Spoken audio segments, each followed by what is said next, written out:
నమస్కారం, welcome to BCN news. నేను చందు వంశీ. ముందుగా బులెటిన్లను ముఖ్యమంత్రి వైఎస్ జగన్మోహన్ రెడ్డిని దూషించడమే ధ్యేయంగా పెట్టుకుని ప్రతిపక్షాలు ఎన్నికల్లో ప్రచారం నిర్వహిస్తున్నాయని రాష్ట్ర మంత్రి కారుమూరి వెంకట నాగేశ్వరరావు పేర్కొన్నారు. పశ్చిమ గోదావరి జిల్లా భీమవరంలో ఈ నెల 15వ తేదీన మేమంతా సిద్ధం బహిరంగ సభ ఏర్పాట్లపై చర్చించారు. ఈ మేరకు రీజనల్ కోఆర్డినేటర్ మిథున్ రెడ్డి, మాజీ మంత్రి శ్రీరంగనాథరాజు, భీమవరం ఎమ్మెల్యే గ్రంథి శ్రీనివాస్తో కలిసి రూట్ మ్యాప్పై చర్చించారు. ఈ సందర్భంగా కారుమూరి మాట్లాడుతూ సీఎం జగన్ ప్రజలకు ఏం చేశామో చెప్పుకుంటూ ఎన్నికల ప్రచారం నిర్వహిస్తుంటే ప్రతిపక్షాలు మాత్రం జగన్మోహన్ రెడ్డిని దూషిస్తూ ప్రచారం చేస్తున్నాయని ఆరోపించారు. సంక్షేమ పాలన యథావిధిగా కొనసాగాలంటే మళ్లీ జగనే అధికారంలోకి రావాలని పిలుపునిచ్చారు. ఏదైతే 27వ తారీఖు నుంచి సిద్ధం సభ బస్సు యాత్ర స్టార్ట్ చేశారో ఎక్కడికక్కడ బస్సు యాత్రకు పెద్ద ఎత్తున స్వాగతం పలుకుతా ఉన్నారు.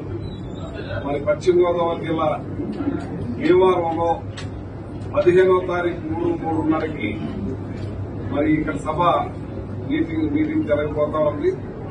దీనికి ఎప్పటి నుంచో మరి జగన్మోహన్ రెడ్డి గారి అభిమానులు, కార్యకర్తలు, నాయకులు ఎప్పుడా ఎదురు చూస్తా ఉన్నారు. ఈ కార్యక్రమానికి పెద్ద ఎత్తున తరలి వచ్చి ఆయన ప్రోగ్రాం చూడాలి, ఆయన చెప్పే వినాలని చెప్పి ఎదురు చూస్తా ఉన్నారు. దీనికి 7 కాన్స్టిట్యూన్సీ ఎమ్మెల్యేలు, మంత్రులు మరి పెద్ద ఎత్తున ఉత్సాహవంతులందరినీ కూడా భీమవరం మరి ఏర్పాటు సభకి పెద్ద ఎత్తున తరలి వస్తున్నారని చెప్పి సందర్భంగా తెలియజేస్తాను. మరి పెద్దలు మన ఇన్ఛార్జి 2 జిల్లాల ఇన్ఛార్జి గారు మిథున్ రెడ్డి గారు మరి వచ్చి ఈ సభను గురించి మొత్తం అంతా కూడా వివరించడం జరిగింది. దీన్ని అందరం కూడా పెద్ద ఎత్తున చేయడానికి సంసిద్ధులై ఉన్నారని, ముఖ్యంగా గ్రంథి శ్రీనివాస్ గారి కాన్స్టిట్యూన్సీ భీమవరంలోను ముందుకి మరి బార్డర్లో ఉండి నరసింహరావు గారు మరి పెద్ద ఎత్తున ఈ సభను జయప్రదం చేయడానికి ప్రతి ఒక్కళ్ళు కూడా ముందుకు వస్తున్నారని చెప్పి సందర్భంగా తెలియజేస్తున్నారు. వాళ్ళ ప్రతిపక్షాలు సభలు చూస్తా ఉన్నారు. ఎక్కడ చూసినా వాళ్ళు ఒకటే చెప్తా ఉన్నారు, జగన్మోహన్ రెడ్డి గారిని తిరతమే పనిగా పెట్టుకున్నారు. మేము అధికారంలోకి వస్తే ఏం చేస్తామన్నది మాత్రం మర్చిపోయారు. వాళ్ళు వచ్చి మాత్రం ఈ పార్టీ అభివృద్ది సంక్షేమ పథకాలు భారతదేశంలో ఉన్న ముఖ్యమంత్రులందరూ కూడా ఇక్కడ చూసి వాళ్ళు ఉత్సాహంగా అక్కడ కూడా చేసుకోవాలని చూస్తా ఉంటే ఈ ప్రతిపక్షాల మీటింగ్ ఎక్కడ చూసినా మీరు అడగండి వాళ్ళను కూడా రేపు మీరు చేస్తాం వస్తే అని చెప్పడం లేదు. కానీ టోటల్ గా ఇంతమే పనిగా పెట్టుకున్నారు. మరి ఈయన పథకాలు కూడా కంటిన్యూ చేస్తామని కూడా చెప్పలేని స్థితిలో ఉన్నారు. మొన్నటిదాకా వాలంటీర్స్ ని ఇష్టానుసారంగా మాట్లాడి ఇప్పుడు వాలంటీర్స్ ఏదో ఇస్తామని చెప్తా ఉన్నారు. ఇవాళ ప్రజలు నిన్ను నమ్మం బాబు, ఒకసారి నమ్మి మోసపోయాం, ఇంకోసారి నమ్మే పరిస్థితుల్లో లేవు. మాకు చెప్పని చేసిన జగన్మోహన్ రెడ్డి గారే కావాలి అంటున్నారు. ఈ సిద్ధం సభకి మేము సిద్ధంగా ఉన్నామని ప్రజలకు కూడా పెద్ద ఎత్తున రావడానికి సిద్ధంగా ఉన్నారు. మెడికల్ కళాశాల భూముల కొనుగోలులో తాను అక్రమాలకు పాల్పడినట్టు రుజువు చేస్తే రాజకీయాల నుంచి శాశ్వతంగా తప్పుకుంటానని మంత్రి విశ్వరూప్ సవాల్ చేశారు. అంబేద్కర్ కోనసీమ జిల్లా అమలాపురంలో మంత్రి పినిపే విశ్వరూప్ మీడియాతో మాట్లాడుతూ చంద్రబాబు చౌకబారు విమర్శలను మానుకోవాలని హితవు పలికారు. వ్యక్తిగత విమర్శలు మానుకోవాలని, చేతనైతే పార్టీ సిద్ధాంతాల పరంగా విమర్శలు చేయాలంటూ సవాల్ చేశారు. కోనసీమ అల్లర్లకు కారణమైన నిందితులు ఇప్పుడు ఏ పార్టీలో ఉన్నారో చూసుకోవాలని పేర్కొన్నారు. తన ఇంటిపై దాడికి పాల్పడినా తాను ఎవరిపైన ఆరోపణలు చేయలేదని పేర్కొన్నారు. తాను కోనసీమకు మంచే చేశానని, చెడు తలపెట్టలేదని పేర్కొన్నారు. మెడికల్ కాలేజీకి సంబంధించి సేకరించినటువంటి దాదాపు 64 ఎకరాల సబ్జెక్టు కరెక్షన్ 74.5 లక్షల రూపాయలకి ఎకరానికి నేను సెట్ చేయడం జరిగింది. రైతులకి కలెక్టర్కి నేనే మధ్యవర్తి కూర్చున్నా. నేను ఇప్పటికీ నిన్న రాసినటువంటి ఆంధ్రప్రభ ఏదో బట్టకాల్సి ముఖం మీద వేసి తుడుచుకోమన్నట్టుగా చాలా పెద్ద బ్యాన్ హెడ్డింగ్ పెట్టేసి రాశారు. ఆంధ్రప్రభలో చూసాను నేను, మిగిలిన పేపర్ చూడలేదు.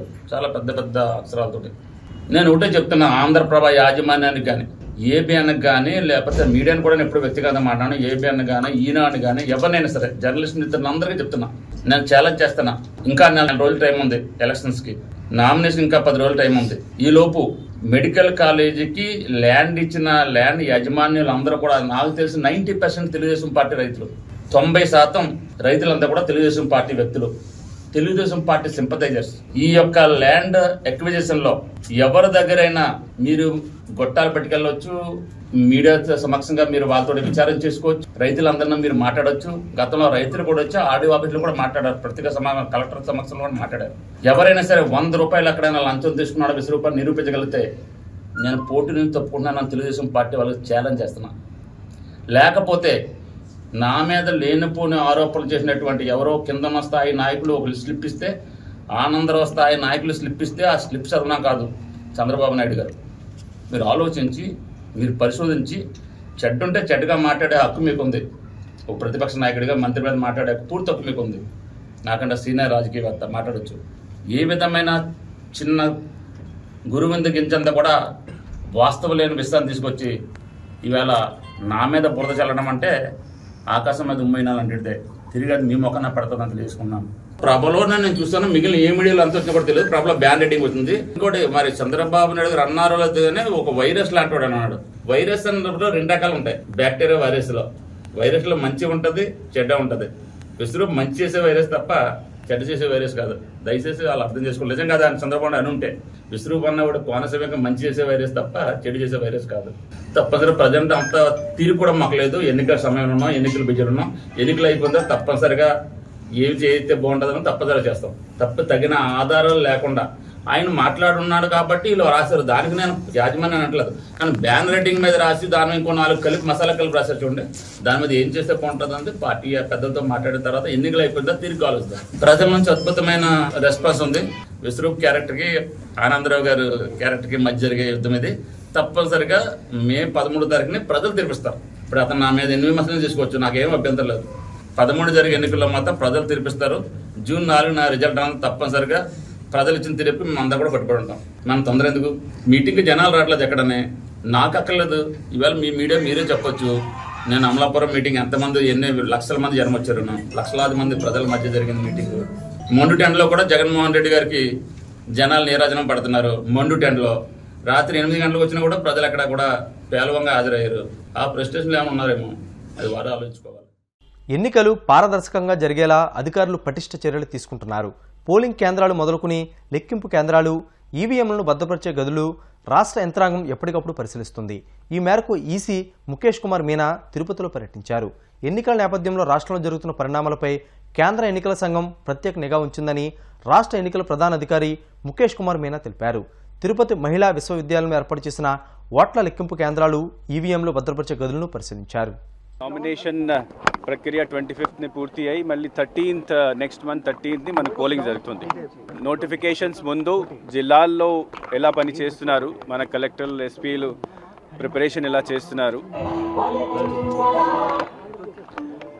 ఫ్లయింగ్ స్క్వాడ్స్ ఎలా పనిచేస్తున్నాయి, కంట్రోల్ రూమ్ ఎలా పనిచేస్తున్నాయి, ఎస్ఎస్టీ వాళ్ళు పెట్టారా లేదా, తర్వాత గ్రీవియన్సెస్ వచ్చిన గ్రీవియన్సెస్ని ఎలా సార్ట్అవుట్ చేస్తున్నారు, ఇవన్నీ చూడడానికి నిన్నటి నుంచి నేను ఈ 3rd డిస్ట్రిక్ట్కి వచ్చాను. ఇప్పుడు ప్రకాశంలో ఫ్లయింగ్ స్క్వాడ్స్, తర్వాత బార్డర్ చెక్ పోస్ట్ పని చూసాము.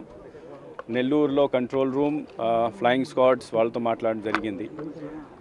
చిత్తూరులో ఈరోజు వచ్చేసి మేము ఈ distribution centre, reception centre, strong room, counting centres ఉన్నాయి, అది చూడడం జరుగుతుంది.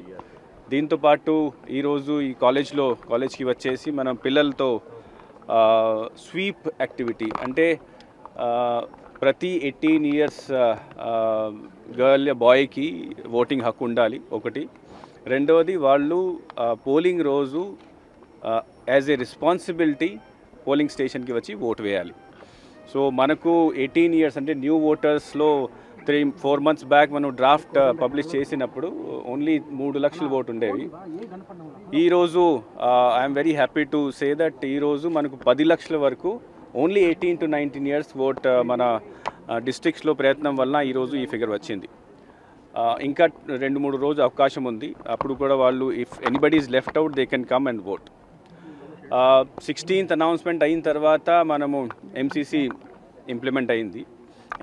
ఎంసీసీ ఇంప్లిమెంట్ ఈసారి చాలా కేర్ఫుల్గా, రెస్పాన్సిబుల్గా ప్రతి జిల్లాలో చేస్తున్నారు.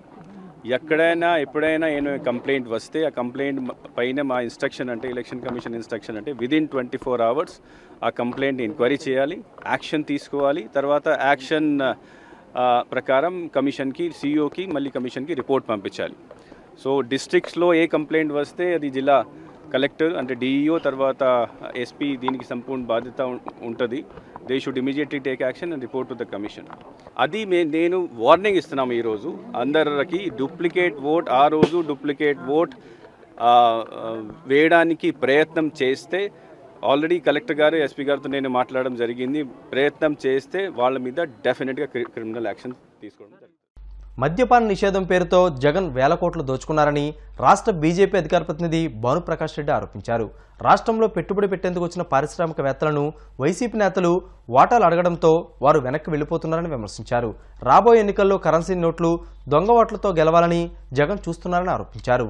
ఏపీలో ఆర్థిక శాఖ మంత్రి లేరని, అప్పుల శాఖ మంత్రి మాత్రమే ఉన్నారని ఎద్దేవా చేశారు. తామంతా సిద్ధం బస్సు యాత్ర జగన్కి చివరి యాత్ర అని పేర్కొన్నారు. ఏంది జగన్ అన్న, నువ్వు చెప్పిందేమి, నువ్వు చేసేదేంది? ఈరోజు ఆంధ్రప్రదేశ్ ప్రజలు నిన్ను ప్రశ్నిస్తున్నారు. అధికారంలోకి రాకమునుపు ఒక మాట, వచ్చినాక ఈ విధంగా. అధికారం రాకమునుపు 2019లో మీరేం చెప్పారు? ఈరోజు ఆంధ్రప్రదేశ్ని అన్నపూర్ణ ప్రదేశ్గా ఉన్నటువంటి ఆంధ్రప్రదేశ్ని మధ్యాంధ్రప్రదేశ్గా మార్చేటువంటి ఘనత రాష్ట్ర ముఖ్యమంత్రి జగన్మోహన్ రెడ్డి గారికి దక్కుతుంది. చెప్పేదొకటి చేసేదొకటి. మాటలకి చేతలకి సంబంధం లేకుండా వ్యవహరించినటువంటి ముఖ్యమంత్రి ఎవరైనా ఉన్నారంటే జగన్మోహన్ రెడ్డి గారు మాత్రమే. గాల్లో తిరిగే ముఖ్యమంత్రికి, హెలికాప్టర్లో తిరిగే ముఖ్యమంత్రికి ప్రజలు పడుతున్నటువంటి కష్టాలు, ప్రజలు పడుతున్నటువంటి ఇబ్బందులు, ప్రజలు ఏం కావాలో తెలుసుకోలేని ముఖ్యమంత్రి ఈరోజు దురదృష్టవశాత్తు ఆంధ్రప్రదేశ్ ప్రజలు 2019లో కావాలి జగన్, రావాలి జగన్ అని చెప్పి దాదాపు 151 స్థానాల్లో జగన్మోహన్ రెడ్డి గారికి అధికారం కట్టబెట్టారు. అధికారానికి వచ్చిన తర్వాత భారతదేశంలోనే ఏ రాష్ట్ర ముఖ్యమంత్రి కూడా చేయనటువంటి విధంగా మద్యం అమ్మకాల్ని తాకట్టు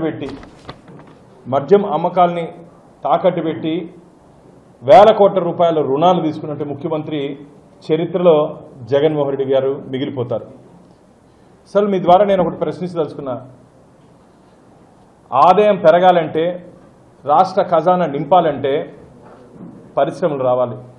తద్వారా రాష్ట్ర ఆర్థిక ఆదాయం పెరుగుతుంది. తద్వారా యువతకి ఉపాధి అవకాశాలు వచ్చే అవకాశం ఉంది. మీరు వచ్చిన తర్వాత 5 సంవత్సరాల